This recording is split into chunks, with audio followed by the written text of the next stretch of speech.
Napag-usapan natin ang patungkol sa pagkapanalo ni Kumara laban kay Orya at ang pagiging full package nitong si Arios kung saan pinapagpraktisan niya rin ngayon itong kanyang mga kalaban. Pero bago natin simulan itong video na ito ay i-roll muna natin ang intro.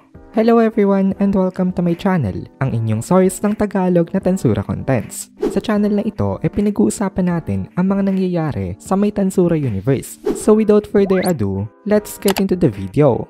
Itong si Arios ay isang first class na warrior at task rin ng isang first class warrior ang i-grasp ang extent ng kanyang mga capabilities. Kaya ginamit niya itong opportunity na ito para ma-test ang kanyang limits. Away itong si Lakan at Okshan kung bakit hindi pa rin sila pinapatay nitong si Arios. Kaya napaka-humiliating nito para sa kanilang dalawa. Sila kasi ay mga proud man rin na meron ding dignity. Pero ngayon nasa mercy sila ng kanilang kalaban at yun lang ang dahilan kung bakit sila nakakasurvive. Ang victory condition para sa may dalawang to ang mai-install itong si Arios dito hanggang sa dumating sa kanila ang kanilang mga reinforcement. Kaya ang pagpapatagal nitong si Arios ng laban pabor pa rin sa kanilang dalawa. Kaya kahit na pinaglalaroan lang sila parang okay lang. Pero actually magkaibang take dito nitong dalawang to. Para sa more intelligent na si Okshan okay nga lang ang nangyayari. Pero para kay Kan isa itong malaking insulto kasi itong si Kan isang ang demon peer. Kaya mataas ang pride niya at ang paglalaro nitong si Arios ngayon sa kanila naging dahilan ng pagkulo ng dugo niya ng sobra dito. Nagsalita ngayon itong si Arios. Sabi niya tama na daw itong kanilang laban. Nag-enjoy daw siya sa may dalawang to. Pero ngayon tatapusin niya na daw sila. At dahil daw in-entertain siya properly nung dalawa bibigyan niya daw sila ng painless death. Alam nitong si Okshan na wala na sila ngayong pag-asa kasi sobrang lakas nga nitong si Arios compared sa kanila. Kaya ngayon napapatay na sila nito hindi nila kayang i-defend ang kanilang mga sarili. Nag-apologize na internally itong si Okshan sa kanyang lord na si Leon Cromwell. Internally naiisip niya na pasensya na daw itong kanyang lord pero mukhang ito na daw ang kanyang ending. Hihingi rin daw siya ng sorry kay Leon Sama kapag nagkita sila nito sa may afterlife. Habang apologetic itong si Okshan puno naman ng hatred itong si Kan. Anger ang nakatanim sa kanyang soul. Ang naiisip nitong si Kan ngayon hindi niya daw malilimutan itong grudge niya dito. Tatandaan niya daw ang pangalan nitong si Arios at sisiguraduhin niya daw na one day babalik siya para patayin ito. Para kasi sa isang demon change of state lang ang death. Kasi sila nga mga spiritual life forms. As long as left intact ang kanilang core magre-revive lang sila na magre-revive over time. Depending on the amount of damage na na-receive nila ang kanilang time of revival. Minsan nagte-take ng hundreds of years bago ang kanilang resurrection. Medyo matagal nga lang. Pero no matter what, magre-revive pa rin sila. Kaya ngayon, nanunumpa ng revenge itong si Kan sa kanya. Pero unfortunately for Kan, capable itong si Arios na wasakin, pati ang spirit ng isang individual.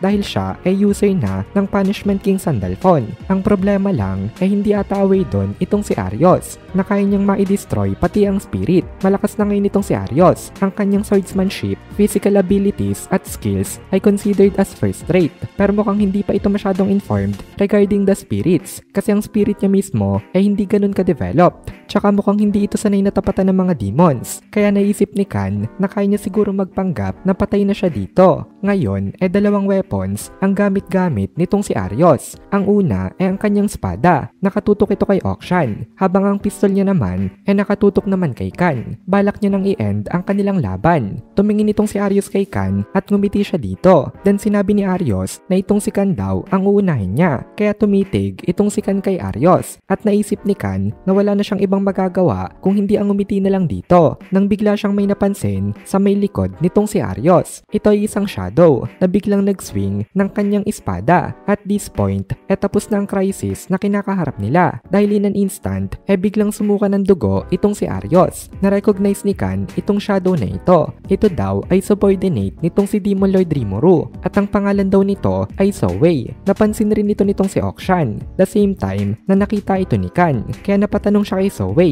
Ini-address niya si Zoe na Zoe Dono. At tinanong niya ito kung dumating na daw ba ang kanilang mga reinforcement. Tuwang-tuwa itong si Okshan dito. Pero on the contrary, napaka-bitter na expression nitong si Zoe sa kanila. Kasi sabi ni Zoe, akala niya daw ay mapapatay niya itong kanilang kalaban in just one blow. Mukhang naive daw pala yung mindset niya na yon. Buhay pa daw itong kanilang enemy. Kaya wag daw magbaba ng guard nila itong si Lakan at Okshan. Although gentleman itong si Zoe, kapag kaharap niya si Rimuru, more of a self-confident and self-centered person at heart siya kapag iba ang kaharap niya. Aside siguro sa isang head ng another nation, hindi magbabow down itong si Zoe sa kahit na sino, maging sa senior executive na si Benimaru. In addition, makikita talaga natin dito ang attitude nitong si Zoe kasi nga kakarating niya pa lang, siya na agad ang nag-take ng command at binigyan niya agad ng orders itong dalawang to. Sumusuka ngayon ng napakaraming dugo itong si Arios pero buhay pa rin siya and somehow na-regain agad ni Arios ang kanyang composure.